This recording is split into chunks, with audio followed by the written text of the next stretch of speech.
nombre de Jesús. Amén. Amén.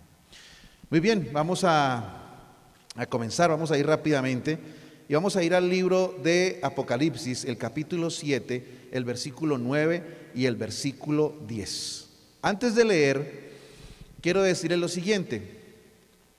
El libro de Apocalipsis tal vez es el libro que la gente más le tiene miedo, por las plagas, por los jinetes, por las bestias y por todo lo que ocurre ahí. Pero el libro de Apocalipsis es el libro que más promesas tiene de todos los libros de la Biblia. Y no solamente tiene más promesas, sino tiene las promesas más significativas. Las mejores y más grandes promesas. Bueno, sin hablar de los evangelios que está presentando a Jesús, aunque Apocalipsis es... Hoy estudiábamos, ¿no, pastor? La doctora decía que el libro de Apocalipsis tiene 400 versículos, pero hace mención 500 veces al Antiguo Testamento. Y hace mención más del 50% a la salvación del ser humano a través del Evangelio, a través de lo que Jesús hizo por nosotros, de las buenas nuevas de salvación. Así que tiene muchas promesas el libro de Apocalipsis. Además de esto, quiero decirles que el libro de Apocalipsis es lo que Juan vio. Ustedes recuerdan, ya Juan anciano estaba desterrado en la isla de Patmos. El Señor se le aparece y le dice, después de tener una conversación personal con él, le dice: te voy a mostrar una cantidad de eventos, te voy a llevar al futuro y tú vas a escribir lo que vas a ver. O sea, lo que está escrito allí en Apocalipsis, Juan lo vio. Podríamos decir que si Juan lo vio, fue porque ya ocurrió. Últimamente las películas de ciencia ficción se han basado en ir al futuro, ¿no? En ver el futuro, y el ser humano siempre ha estado como con ese tema del déjà vu, de los agujeros negros, y el ser humano está inquieto en eso, y no está mal. Porque de hecho, lo que Dios promete en su palabra es un hecho. Dios trasciende al tiempo, es atemporal Dios. El tiempo el tiempo no tiene nada que ver con Dios. Nosotros somos temporales, pero Dios no. Y de alguna manera Dios tomó a Juan, que no podemos explicar, y Juan fue hasta el futuro y vio todo lo que escribió. Y uno de los eventos más lindos que Juan escribió está ahí en Apocalipsis 7, versículos 9 y 10, que dice: después de esto miré, y he aquí, ¿una qué? Una gran multitud de todas las naciones, razas y pueblos y lenguas. Nadie podía contar su número. Y me llama poderosamente la atención que Dios a través de Juan hace un énfasis. No solamente es una gran multitud que nadie podía contar, sino hace una aclaración. Una multitud que era de todas las ¿qué?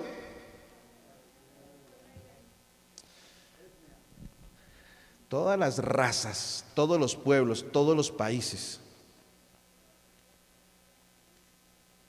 La semana pasada estuvimos hablando, o antepasada, estuvimos hablando del extranjero, ¿no? En la lección de escuela sabática.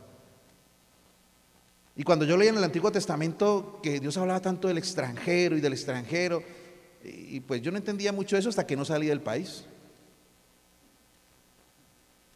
Uno entiende eso cuando uno está lejos de su país. Cuando uno llega a otro lugar que no es su patria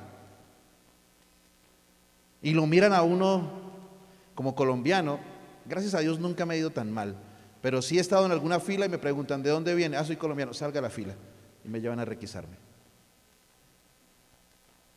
Es el precio que tenemos que pagar por la fama de nuestro país, por ser colombiano. Y a veces llega uno a un lugar donde, bueno, somos latinos, pero aquí la mayoría son mexicanos. Pero usted es colombiano, usted no es de nosotros. Un lugar, muchos salvadoreños. Pero usted es colombiano, usted no es de nosotros. Y uno va a veces a las iglesias aquí en Estados Unidos y está el grupo de los mexicanos, los venezolanos, los salvadoreños, los guatemaltecos. No sé, hay algo que nos une, somos del mismo país. Pero saben que cuando el hombre fue a la luna por primera vez y tomaron una foto y le preguntaron al hombre lo que estaba viendo allá desde la luna, ¿no? Él ya no habló de estadounidenses, ni de rusos, ni de latinos. Él habló de la tierra. Cuando uno se aleja un poquitico del panorama, cuando uno puede ver un poquitico más de lejos, se da cuenta. Y este tema de las etnias, de las razas, de todo lo que ocurre, ahora que los venezolanos de nuestros vecinos empezaron a llegar a Colombia, yo vi mucha segregación, y muchos es porque no han tenido que salir, no entienden lo que es estar fuera de su país.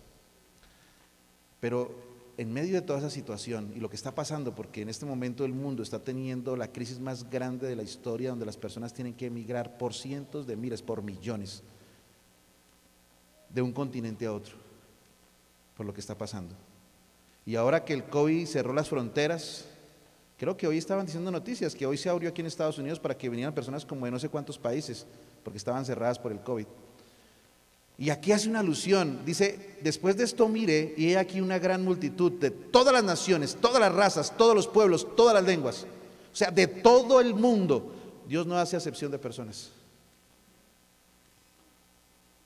Ahí la nación no importa, ahí no importa nada.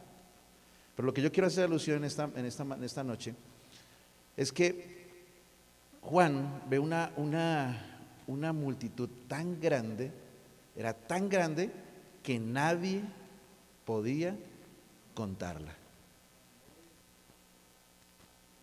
Yo pensé que esa manera iba a ser más grande, porque estamos hablando de los redimidos, es los que van a estar en el cielo salvos. Una gran multitud. Ahora miren, si nosotros seguimos analizando un poquitico más el texto, dice, estaban de pie delante del trono y en la presencia del Cordero, vestidos con vestiduras blancas y llevando palmas en sus manos. Clamaban a gran voz diciendo, la salvación pertenece a nuestro Dios que está sentado sobre el trono y al Cordero. No tenemos ninguna duda en la interpretación bíblica ni en la interpretación profética de que esta multitud son los redimidos que van a estar con el Señor por la eternidad. No hay duda de eso. Pero lo que más me llama la atención y quiero hacer énfasis en esta noche es que era una multitud muy grande, muy grande. Y recuerdan cuando estuvimos hablando de cuántos habitantes tenía aquí el mundo, que de 7,000 millones solo el 33% creían en Dios como creemos nosotros, y que ese 33% que se convertía en el 100, o sea, del 100% de cristianos, más o menos el 75% nunca leían la Biblia. No sé de dónde va a salir tanta gente, podríamos decir. ¿Por qué tanta gente?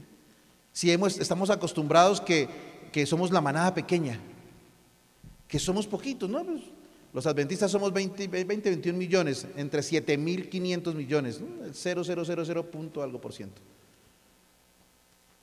Siempre se ha dicho que el remanente es un grupo pequeño, ¿o no?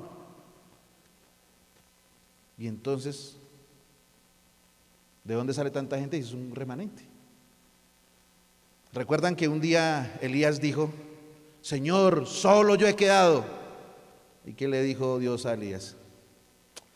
Elías, no te creas mucha cosa, tú no eres el único, tengo otros 7,000 que no han doblado rodilla. Además de eso, Jesús dijo, tengo ovejas en otro redil. Dios sabe lo que está haciendo.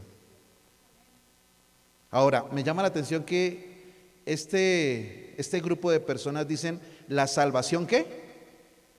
Pertenece a nuestro Dios. Nosotros a veces jugamos a eso, ¿no? Pues la Biblia dice que los hechiceros, los fornicarios, los adúlteros, que los que se echan con varón, y bueno, como que tenemos una lista, ¿no? Y podemos decir, bueno, estos se van a salvar, estos no se van a salvar. Y a veces hasta nosotros pensamos, bueno, y el que no es adventista, ¿será que sí se salva? Pero si le ha hablado y no ha creído. Y a veces empezamos a hacer el papel de Dios o de jueces para decir quién se salva y quién se pierde. Pero estos dicen, y lo que aclaman es que la salvación le pertenece a Dios. Así que empecemos por ahí. ¿La salvación le pertenece a quién? A Dios. Solo Él decide quién se salva, solo Él decide quién no se salva. Solo Él, nadie más. No podemos jugar nosotros a decidir algo que no nos corresponde. Ahora, me llama la atención que ustedes van al capítulo. Bueno, aquí dice, bueno, esto me va a referir un poquitico al final. Apocalipsis 5, el versículo 11 dice así, unos capítulos atrás. Porque algunos piensan y dicen, bueno, pero es que tal vez Juan dice que era una multitud que no se podía contar, como por decir una frase. Nosotros a veces decimos, y todo el mundo sabía. ¿Se han escuchado esa frase? Todo el mundo vino. Y no es verdad, es una exageración nuestra para decir que muchos vinieron. Yo podría decir hoy, toda la iglesia de Aeropuerto vino. No, faltan algunos, pero pues está la mayoría. Pero no es eso tiene un nombre en castellano, pero se me olvida en este momento. No es eso, porque si ustedes van al capítulo 5, se van a dar cuenta que Juan había visto otra multitud antes.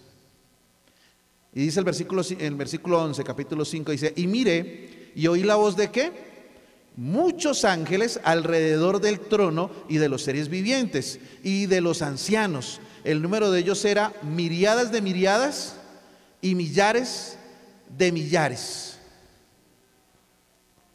Cuando uno trata de hacer un estudio exegético sobre cómo eran las medidas en esos tiempos, hoy estábamos hablando con el pastor sobre los pies, los metros, los centímetros y cuántos pies es esto. Dicen los estudiosos que miriadas eran 10 o 10,000, 10,000 por 10,000, y luego millares eran miles, pero pasando de 100, como cuando uno dice megas y gigas y teras.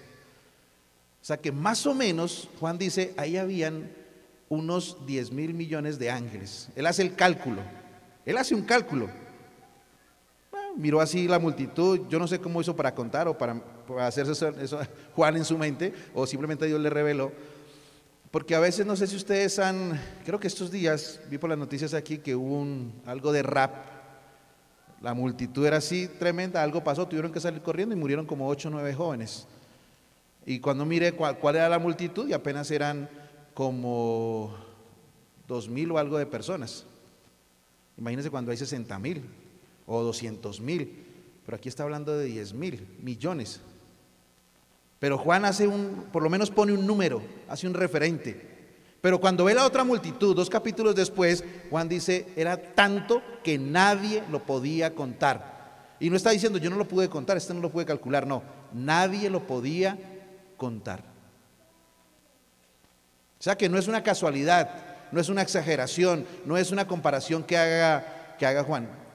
Literalmente nadie la podía contar. Diciendo esto, yo quisiera introducir el tema de mañana con lo que voy a decir hoy. Incluso estuve pensando en cambiar el título del tema. Ayer puse difícil de creer, ¿no? Y dije, ¿por qué lo puse ayer? Lo debería haber puesto hoy. Porque yo creo que además del perdón, una de las cosas que más nos complica la vida a nosotros es que no creemos que podemos salvarnos. Si yo en este momento, aquí donde estoy, les preguntara a ustedes, digamos que este techo se nos cae encima y morimos todos aquí, no queda ni uno solo vivo. Y yo les dijera a ustedes, levanten la mano cuántos creen que están listos para morir hoy porque son salvos para la eternidad. Nadie va a decir nada porque una vez lo hice y tuve un problema. Y empezamos a pensar dentro de nosotros, ¿será que sí? ¿Será que si me muero ahorita me salvo?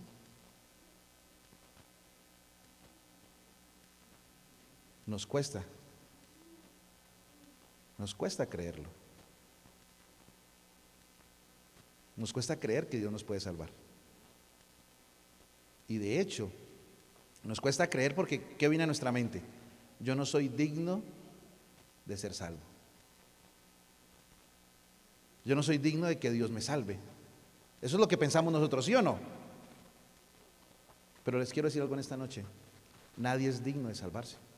Ni lo será jamás digno de salvarse. De hecho, la salvación, mirándola a ojos humanos, no es justa. Porque no es justo que nos salvemos. Porque la salvación, según dice la Biblia, es ¿por qué? Por gracia. Gracia es un don, es un regalo, pero no es un regalo normal, es un regalo dado a una persona que no lo merece. Lo que significa gracia es don inmerecido. O sea, no lo merecemos, nadie merece salvarse. Nadie en este mundo, desde que Adán y Eva pecaron, nadie merece salvarse. O sea, nadie puede decir es digno de salvarse, porque vamos a ser salvos, es por gracia. Ahora, no sé si alguno de ustedes ha leído la novela Los Miserables de Víctor Hugo. Esa novela comienza contando una historia que me llamó poderosamente la atención la primera vez que leí ese bestseller, bueno, ese gran libro icónico a nivel mundial de la literatura. Y comienza la historia hablando de un ladrón reconocido, pero un ladrón que en época de invierno no encontró refugio y pensó que iba a perecer de frío, porque dormía en la calle, pero en verano no puede dormir en la calle, pero en invierno usted se queda dormido en la calle y muere de frío. La primera vez que yo vine a este país, hace como casi 10 años, unas familias en vehículos venían del norte de Illinois hacia Chicago. Hubo una gran tormenta de nieve, los carros se detuvieron, no pudieron avanzar más, y entonces los que tenían gasolina, bastante gasolina, pues dejaron su carro prendido con la calefacción, pero los que tenían poquita gasolina, el carro se apagó y murieron de frío.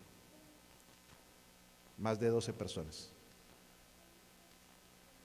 Así que este hombre no aguanta más, desesperado, va a la casa de un religioso y le pide al religioso que por favor lo deje dormir esa noche en su casa, si no va a morir.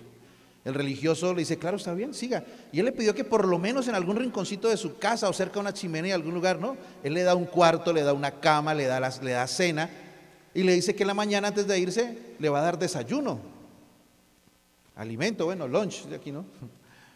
Y entonces el religioso sube al segundo piso a dormir, el hombre queda en el primer piso, y a la mañana cuando sale el sol, el religioso baja para saludar al hombre, a su huésped. Oh sorpresa, no estaba, se había ido.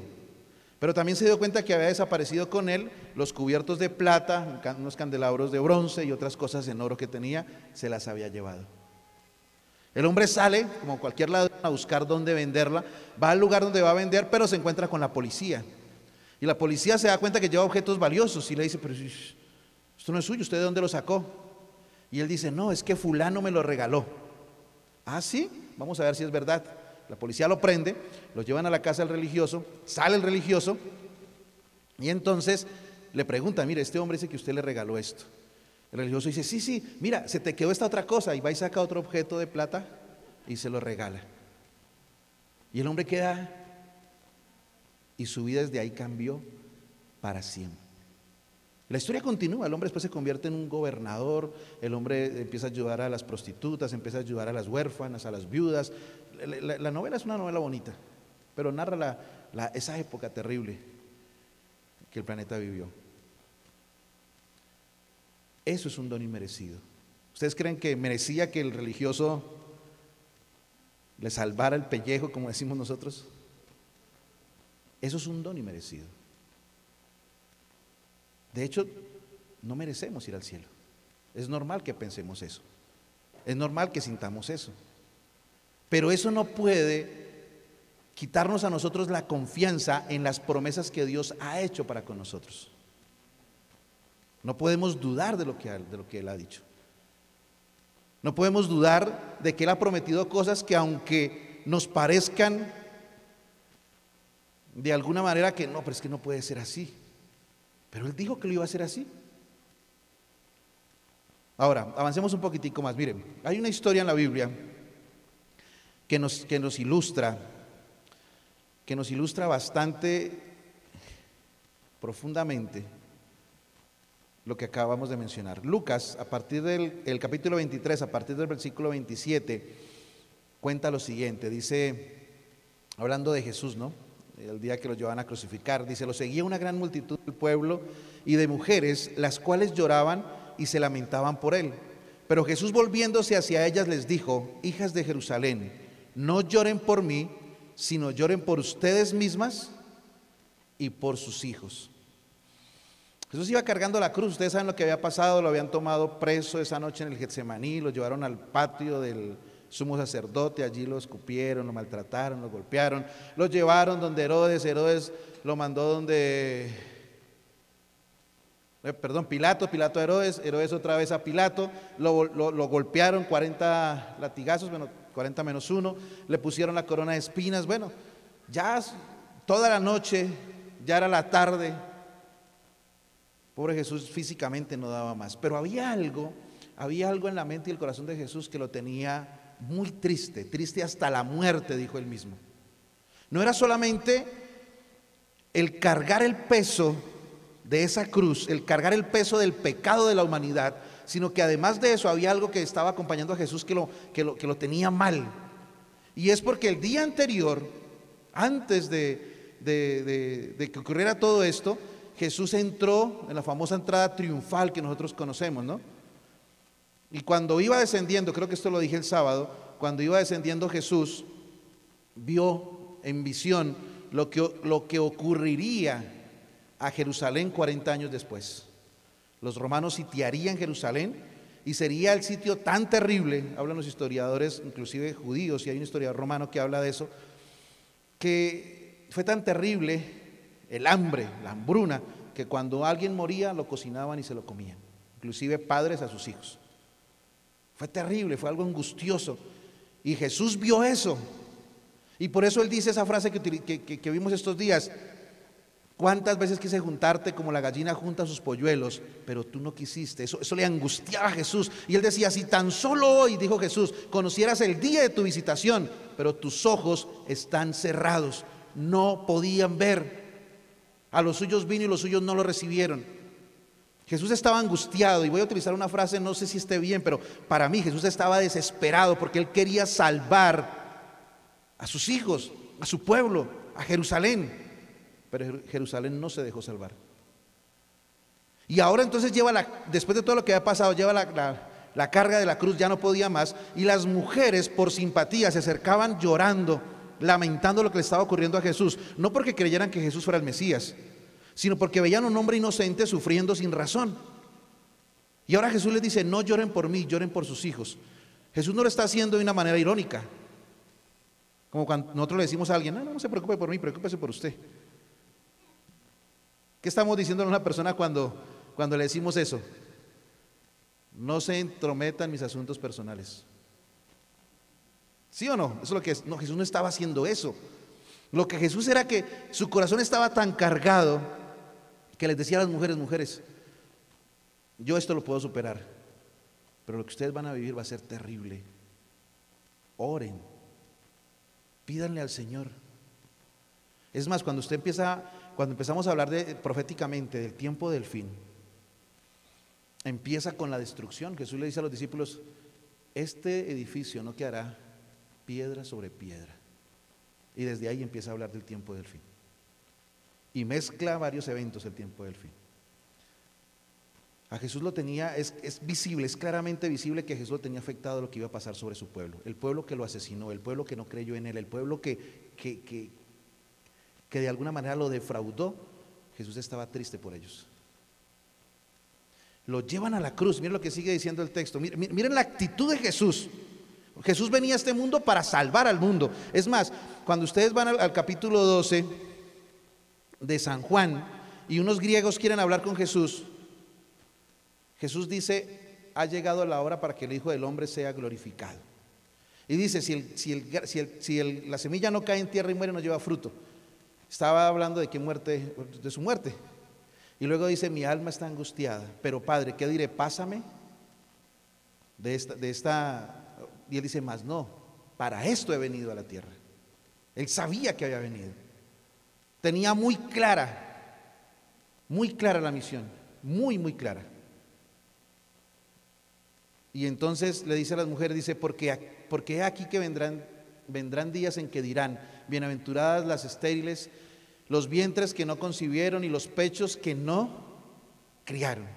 Jesús se estaba adelantando al tiempo de las madres que aún no habían sido madres, tal vez eran niñas en ese momento.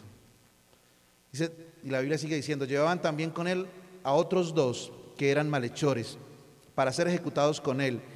Cuando llegaron al lugar que se llamaba de la Calavera, lo crucificaron allí a los malhechores, el uno a la derecha y el otro a la izquierda. Y Jesús decía, Padre, perdónalos, porque no saben lo que hacen. Y no era una frase retórica, no era una frase de cajón.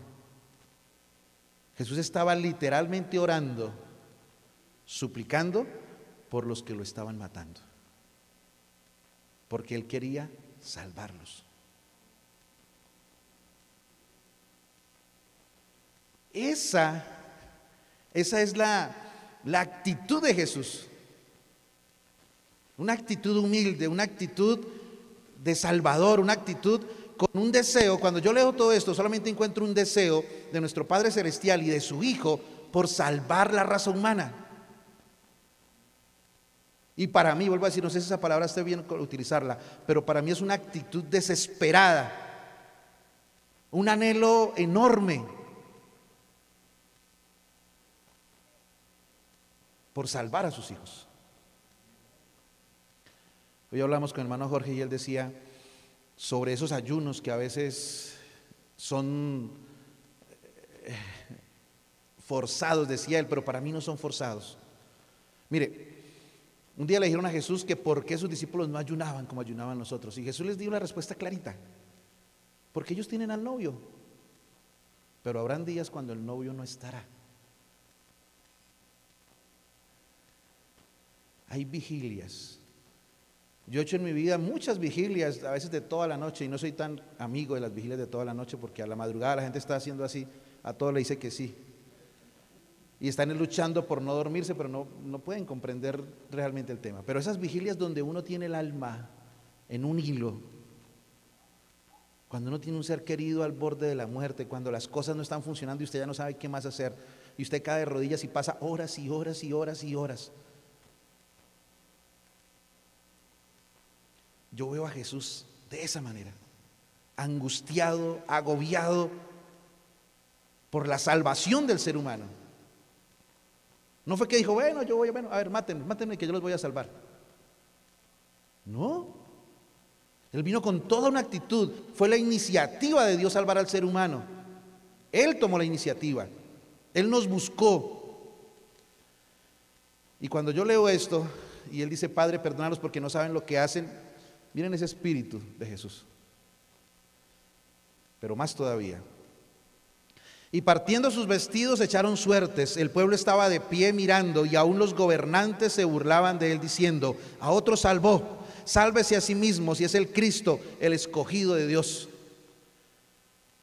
¿Saben que ninguno de los que estaba ahí creía que Jesús era el Mesías? Ninguno. Mire, ¿qué querían los discípulos? ¿Qué era lo que ellos querían realmente al caminar con Jesús? ¿Qué era lo que esperaban ellos? Un trono terrenal. Por eso Jesús les decía: mi reino no es de este mundo. Pero a ellos les entraba por aquí, les salía por aquí, o no querían entender. Mi reino no es de este mundo, les dijo en más de una ocasión. No esperen, o sea, no se confíen. Y por eso les dijo varias veces: no, tengo tanto para decirles, pero ustedes no pueden todavía comprender. Mi reino no es de este mundo. Los llevó al aposento alto para prepararlos para lo que habría de venir, pero tampoco se dieron por entendidos. Mi reino no es de este mundo. Ellos estaban esperando, no creían que era el Mesías. Un día Pedro, una chispa así del Espíritu Santo lo tocó y dijo: tú eres el Hijo de Dios. Pero después Jesús le dijo: apártate de mí, Satanás.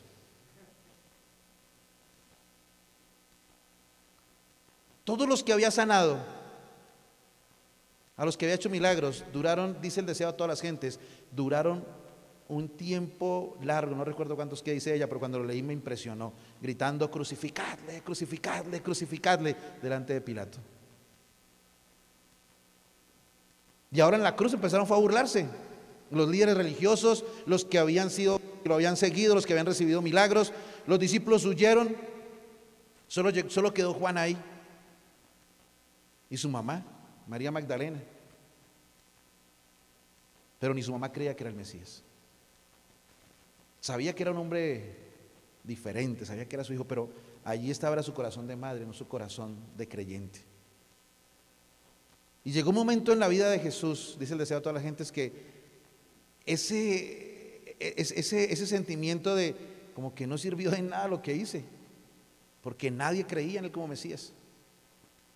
Y arrancó esas palabras de su corazón: Padre mío, ¿por qué me has abandonado?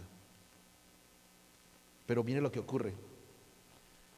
Ocurre lo impensable. Dice: también los soldados lo escarnecían, acercándose, ofreciéndole vinagre y diciéndole: si tú eres el rey de los judíos, sálvate a ti mismo. Uno de los malhechores que estaban colgados lo injuriaba diciéndole: ¿no eres tú el Cristo? Sálvate a ti mismo y a nosotros. Respondiendo el otro le reprendió diciendo: ¿ni siquiera temes tú a Dios estando en la misma condenación? Nosotros a la verdad padecemos con razón, porque estamos recibiendo lo que merecieron nuestros hechos, pero este no hizo ningún mal. Y le dijo: Jesús, acuérdate de mí cuando vengas en tu reino. Entonces Jesús le dijo: de cierto te digo que hoy estarás conmigo en el paraíso.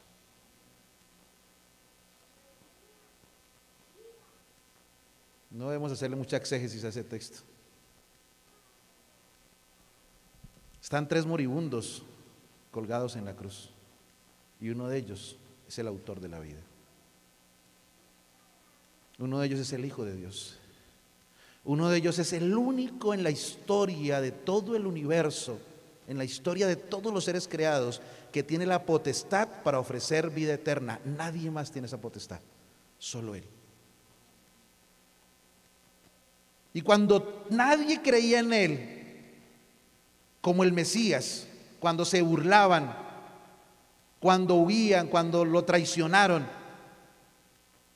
un malhechor, un preso, un reo, le dice: acuérdate de mí, yo estoy aquí y merezco estar aquí. Yo merezco estar aquí. Reconocía su falta y mira a Jesús y le dice: Jesús, por favor, dame otra oportunidad. Y Jesús lo mira y le dice: está bien, te lo prometo, te lo aseguro, tú estarás conmigo en la vida eterna. Así de sencilla es la salvación. Es así de sencilla. Pero a nosotros nos cuesta creer, y nos cuesta creer porque lo que de verdad vale la pena que vale. Cuando a uno le ofrecen algo gratis, y si es alguien que uno no conoce, pues si pusieran una oferta hoy aquí en Santa Fe, no sé, en la tienda, digamos que Rose, y dijeran zapatos a $1, ¿qué pensarían ustedes? ¿Será que sí? ¿O qué pensarían ustedes? A mí me ofrecen zapatos a $1 y yo digo: o es un engaño, o a $1. Es más, si dijeran: vamos a regalar hoy, que dijeran: a ver, vamos a Walmart, mercado gratis hoy para todos. ¿Será verdad? Nos cuesta creer. El Señor se aparece y dice: hijos, yo los quiero salvar por pura gracia. Ustedes no merecen, pero yo los quiero salvar. Y uno como que, ¿así? Porque nos han enseñado que la salvación es algo que se gana. Yo no sé en el país de ustedes, pero en mi país, aún en el siglo XXI, hay personas que pagan penitencias buscando la salvación. Hay un lugar en Bogotá que se llama Monserrate. Y años atrás, Usted contaba por cientos las personas subiendo de rodillas, pagando promesas al Señor caído de Monserrate. O en Buga, el milagroso de Buga. Yo vi gente con sus rodillas sangrando desde ciertos lugares de rodillas caminando para llegar a donde estaba el Señor milagroso de Buga. O a veces pensamos que la salvación es por obediencia. Yo tengo que obedecer para poderme salvar. ¿No? ¿Dónde dice eso la Biblia? Nosotros creemos que los 10 mandamientos siguen vigentes, pero no son para salvación. Los mandamientos fueron dejados para que nuestra vida prosperara. Y nuestra obediencia no es una condición para salvarnos. Nuestra obediencia es el fruto de la salvación. Yo obedezco porque soy salvo, no obedezco para salvarme. ¿Ven la diferencia? Yo no obedezco para salvarme, obedezco porque ya soy salvo. Es el fruto de ser salvo. Somos salvos por fe, pero el fruto de la fe, ¿saben cuál es el fruto de la fe? La obediencia. Ese es el fruto de la fe. Y nosotros pensamos que creer, cuando decimos el que creyere será salvo, nosotros pensamos, pero es que decir creer es fácil, decir yo creo es fácil. Mire, hace muchos años atrás yo era un adolescente, 14, 15 años, y recuerdo que un día con un primo, un señor vecino ahí de mi tía, él tenía unos aparatos para hacer bungee jumping. Bueno, no sé si está bien mencionado así, bungee jumping, que le amarran a uno un arnés y es una cuerda que se estira un poco y lo lanzan en un vacío y cuando uno ya se va a estrellar la cuerda ya... Bueno, entonces la adrenalina que uno quiere cuando joven y sí, vamos, y él dijo, si ustedes me ayudan yo los dejo lanzar gratis. Y nos fuimos, 5 de la mañana, frío de Bogotá, llegamos allá a armar todo eso en un puente que se llamaba la represa del Cisga, una caída de no sé como de 200 metros y bueno, organizamos todo, vino alguien y revisó, firmaron todos los papeles, 9, 10 de la mañana estaba todo listo para empezar. Y entonces nos dice el Señor, si se quiere lanzar toca ya, porque después de que llegue la gente y empecemos ya a cobrar, ya no los puedo dejar lanzar. Y yo miré hacia abajo, era una represa grande y ahí era un riachuelo que lo alimentaba y era lleno de rocas. Y dije, no. Y no pesaba ni la mitad de lo que pesó ahora. Y yo le dije, no, está haciendo mucho frío. No, más tarde de pronto no podamos. Dije, no importa. Y empezó a llegar personas. Y llegaron unos hombres grandes, acuerpados, y se lanzaban. Y cuando no me estaban mirando, yo le ponía el pie a la cuerda esa y la probaba. Y él me decía, hombre, mire, ¿no está viendo que esta gente se tira y no le pasa nada? Y yo, sí. Pasó todo el día, 4 de la tarde, nos lanzamos, recogimos todo y nos fuimos. ¿Saben por qué no me lancé? Porque nunca creí que eso me fuera a soportar y tenía miedo de morirme allá abajo en las piedras. Pero yo estaba viendo que eso sí funcionaba. Y aunque estaba viendo, nunca pude creer. Usted puede estar rodeado de personas de fe. Usted puede estar rodeado de hombres que le cuentan historias como la que hoy escuché allá en el trabajo del hermano Jorge. Y he escuchado muchas historias. Y ustedes pueden escuchar y ver cómo Dios pone su mano poderosa y hace milagros aquí, allá, con con otro. Usted puede estar ahí rodeado de todo eso, puede ver, sus ojos pueden ver. Es más, puede un ángel aparecérsele, como Jesús se apareció en persona. Dios se apareció en persona a su pueblo, pero no creyeron que era el Mesías. O sea que creer no es algo tan fácil. Creer no es fácil. Nos cuesta creer.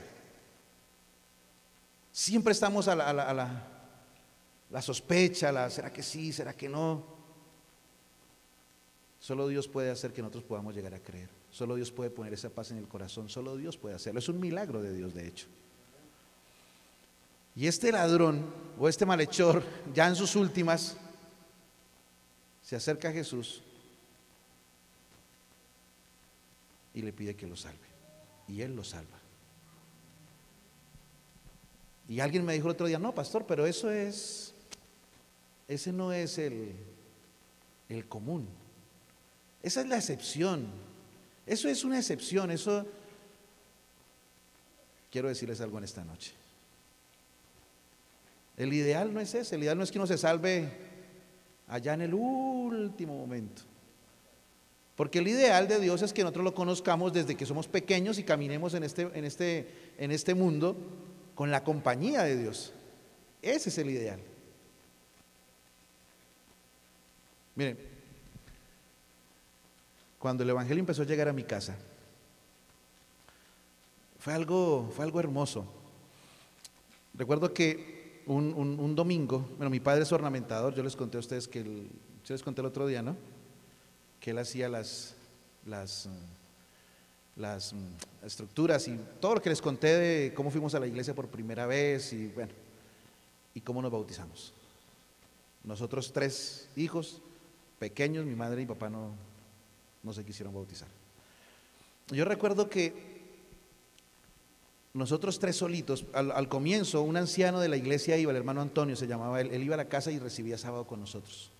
Él iba a la casa y la iglesia estuvo muy pendiente de nosotros, éramos 3 niños, y en mi casa hacían fiestas, bueno, no sé si ustedes saben, bueno, rumba o bueno, fiesta donde todo el mundo baila y toman trago y todo eso. En mi casa hacían fiestas, nosotros siendo adventistas, en mi casa hacían fiestas toda la noche hasta el amanecer.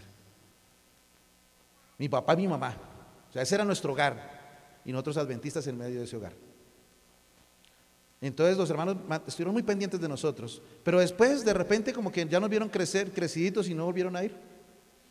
Entonces nosotros nos sentábamos los 3 a recibir sábado, esa edad de 13, 12, 10 años, a recibir sábado y nos cogíamos el himnario y empezábamos a cantar todos los himnos del himnario que supiéramos, todos, y hasta que termináramos de pasta a pasta los que sabíamos. Y eso nos tomaba 2 horas, 2 horas y media. Y luego nos arrodillábamos a orar. Y después de haber cantado, nos arrodillábamos a orar los 3, cada uno hacía su oración como podíamos orar, y resultábamos los 3 arrodillados llorando. Y yo no sabía por qué, y luego nos abrazábamos y nos íbamos a dormir. Y eso pasó en más de una ocasión. Y yo pude experimentar cosas que no podía describir en ese momento, y tal vez ahora no pueda tampoco, pero empecé a describir esa sensación de esa seguridad, de esa compañía de Dios. Y empecé a experimentar esa relación con Dios, de caminar con Él, de hablar con Él, de preguntarle, de que Él me respondiera. Yo nunca escuché la voz audible, yo la escuchaba en mis pensamientos. Y empecé a experimentar eso, y desde que era un niño hasta ahora, he visto cómo Dios ha caminado al lado mío, cómo he tenido una experiencia de más de 30 años. Y ese sería el ideal de Dios. Pero me temo que ese ideal se cumple mucho menos que el de la hora undécima. Porque desde que soy pastor yo he tenido que ir a muchos lugares, muchos lugares, a ungir personas que ya han sido desahuciadas por los médicos, que ya no tienen esperanza de seguir viviendo, que lo único que les queda es ponerse a cuentas con Dios para que Dios los perdone y tengan la esperanza de la salvación. El otro día conocí una chica, 27, 28 años. Ya cuando la vi estaba demacrada, cáncer en el estómago, ya tenía varios meses. Pero vi las fotos, una modelo, una chica como de 1,80 de alto, hermosa, ojos claros, cabello castaño, una cara, una piel hermosísima, casada con 2 hijos, contrajo cáncer en el estómago, le habían hecho cualquier cantidad de cirugías ya, le habían sacado un tumor, le habían hecho de todo. Ya su vientre estaba abierto y no se podía cerrar de tantas cirugías. Y de niña su abuelita la había llevado a la iglesia adventista, casi toda su niñez hasta llegar a su adolescencia. Había hecho 2 carreras, era profesional en 2 áreas. Habían con su esposo conseguido buenos recursos, tenían buenos recursos, tenían una hacienda donde cultivaban, tenían trabajadores, carros, una mansión. Habían conseguido el éxito de la vida a muy temprana edad. Y entonces ella me decía: pastor, mire, tanto trabajar, tanto hacer para terminar así. Y lo peor es que a mí me enseñaron desde muy pequeña los caminos de Dios, pero nunca los acepté. ¿Y usted cree que ahora, en la condición que estoy, ya en las últimas, Dios me va a perdonar? Yo le decía, sí, claro que sí, le leí esta historia. Y me decía, pastor, yo estaba rogando para que el Señor me levantara, pero ya veo que no me va a levantar y me quiero morir porque ya el dolor es insoportable. Tenía 2 niños pequeños, lindos. El esposo decía, yo no quiero dejar mis hijos, no quiero dejar a mi esposo, mis padres, mis hermanos. Tengo mucho miedo, tengo mucha tristeza, me decía, pero tengo miedo sobre todo de perderme. Ya la habíamos ungido, la casamos allá en la misma clínica, porque ellos no eran casados. Fuimos y hicimos la ceremonia ahí, la ungimos 2 veces, llevamos como 1 mes yendo casi todos los días, y ella suplicaba, ella quería ya irse a descansar, pero tenía miedo. Y yo fui varias veces, el 24 de diciembre en la noche, fuimos allá con unos chicos con una guitarra, cantamos, estuvimos casi hasta la medianoche allá, y ella nada, ahí que sí, que no, como que sí, que no, ese miedo. Finalmente yo tuve que irme a vacaciones, me fui de la ciudad, fui a otra ciudad. El 5 de enero, 4 de enero me llama el esposo y me dice, pastor, mi esposa le dejó saludes. Ella me dijo que le dijera que ya estaba segura. ¿Saben, hermanos? A nosotros nos cuesta creer. Nos cuesta creer en la salvación. Y a veces nos cuesta creer tanto que Dios no nos puede salvar, que a veces pensamos que Dios no puede salvar a otros tampoco. Hay una historia, hay una parábola que Jesús inventó en la Biblia. Jesús la creó y con eso terminó en esta noche. Jesús dijo que había conseguido, no recuerdo si ya estos días, ya estoy confundido con lo que prediqué la semana pasada en Long Branch, y a veces estoy predicando aquí y no me acuerdo si ya lo dije acá o no. Gracias, hermana. Jesús contó una parábola que él necesitaba obreros, un señor necesitaba obreros para llevar a su viña. Y contrató obreros a las 6, a las 9, a mediodía, a las 3 y a las 5 de la tarde. Y los que contrató a las 6, ¿no? Y los que contrató a las 6 de la mañana, les dijo, señores, los voy a llevar a trabajar todo el día por el precio de 1 denario. Y cuando llegó eso se dio cuenta a las 9 que no iban a alcanzar a recoger la cosecha. Cuando llegó mediodía también se dio cuenta que no, eran insuficientes, hasta que ya se iba a poner el sol y consiguió los últimos a las 5 de la tarde. A las 6 terminaron. ¡Wow! El hombre quedó contento, la misión se cumplió, llamó al contador y le dijo, págales. Y empezó a pagarle primero a los que habían llegado a las 5 de la tarde. Y les pagó 1 denario. Los que habían llegado a las 6 dijeron, pues si les pagó por 1 denario a esos que trabajaron 1 hora, nosotros trabajamos 12. Pensaron, le van a dar 12. ¡Wow! Pero la parábola dice que le pagó a todos 1 denario. Y los que llegaron a las 6 dijeron, no, pues espera un momentico, esto es injusto, ¿cómo les va a pagar igual que a nosotros? Y entonces la parábola dice que el hombre le dijo, ¿no contraté contigo por 1 denario? ¿Estoy siendo injusto? Mira lo que dice Jesús literalmente. Mire, Jesús le dice, toma lo que es tuyo y vete. Pero quiero darle a este último como a ti. ¿No me es lícito hacer lo que quiero con lo mío? ¿O tienes envidia porque soy bueno?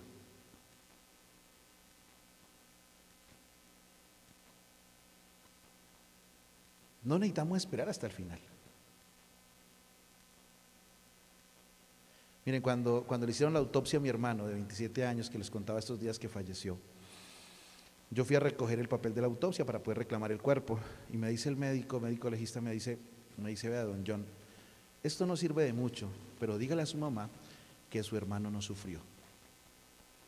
Y yo le dije, doctor, perdone mi ignorancia, pero ¿usted cómo sabe eso? Y él me dice, porque una persona cuando está agonizando, hay ciertos líquidos y ciertas reacciones químicas, fue que me dijo él, no líquidos, químicas, ciertas reacciones químicas en el cuerpo cuando una persona está agonizando, y su hermano no tiene ni una sola. O sea, la muerte de él fue instantánea, ni él se dio cuenta que murió. O sea, no alcanzó ni a pensar que estaba muerto o que iba a morir. O sea, no agonizó. Tal vez podamos tener una opción al final de nuestros días, o tal vez no. Es un riesgo esperar hasta el último momento. Es un riesgo. Porque tampoco usted sabe qué actitud va a tomar. Yo he ya ido a lugares donde he salido frustrado. Jamás pensé en mi vida que una persona rechazara a Dios estando en el lecho de muerte. Porque así como muchos me han tomado la mano y han muerto ahí, y he estado con ellos hasta su último momento, muchos me han rechazado. Bueno, no a mí, a Dios. El otro día llegué, eso fue hace unos 10 años, más de 10 años, 12, 14 años, y fue la primera impresión fuerte de mi vida. Llegué, un señor ya estaba en las últimas, había tenido un problema con los hijos, había tenido, bueno, ciertas situaciones. Yo fui a ungirlo, y cuando le pregunté que si quería ser ungido, me dijo, no, no, gracias. Había estado, no lo llevaron preso porque era un hombre de mucha edad, pero lo habían acusado de querer sobrepasarse con niñas menores de edad. Y parece ser que eso como que a él lo chocó, como que no sintió el apoyo de su familia, se sintió condenado y estaba odiando a su familia, y bueno, había una cosa allí. Sus hijas ya eran de la iglesia, y cuando yo salgo y les digo, mire, él no quiere dejarse ungir. Las hijas entraron, los hijos lloraban, los nietos, abuelito, papá, pero ¿no te quieres salvar? Y él callado, no decía nada. Duramos como 1 hora y media ahí. Nos habían dado 10 minutos los médicos, porque éramos como unas 10 personas ahí. Y vino el médico, no, qué pena, salgan porque ustedes no pueden estar acá. Y entonces yo me acerco y le digo, hermano, ¿usted no desea salvarse? Me volteé a mirar y me dice, no. Yo salí frustrado, pastor, yo salí de ahí.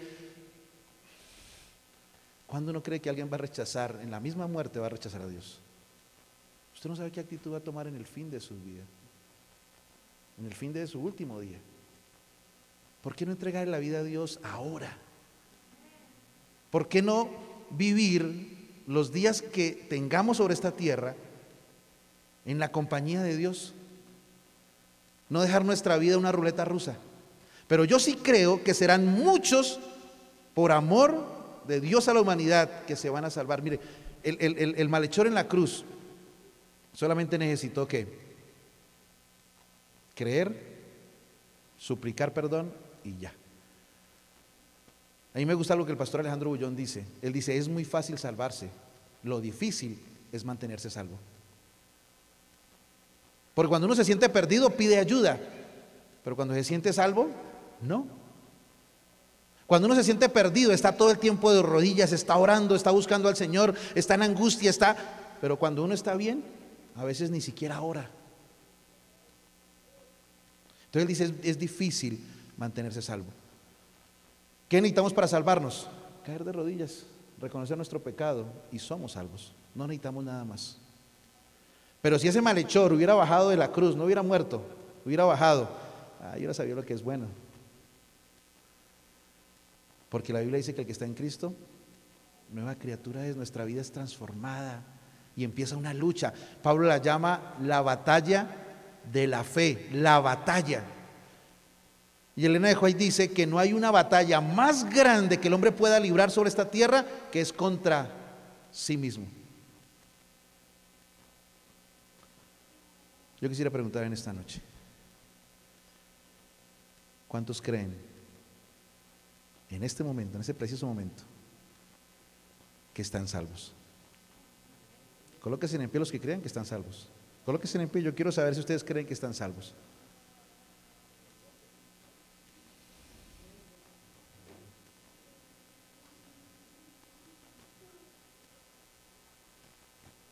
Bueno, ahí están los que creen. Y los que quisieran creer, los que quisieran que Dios hiciera un milagro esta noche y les ayudara a creer.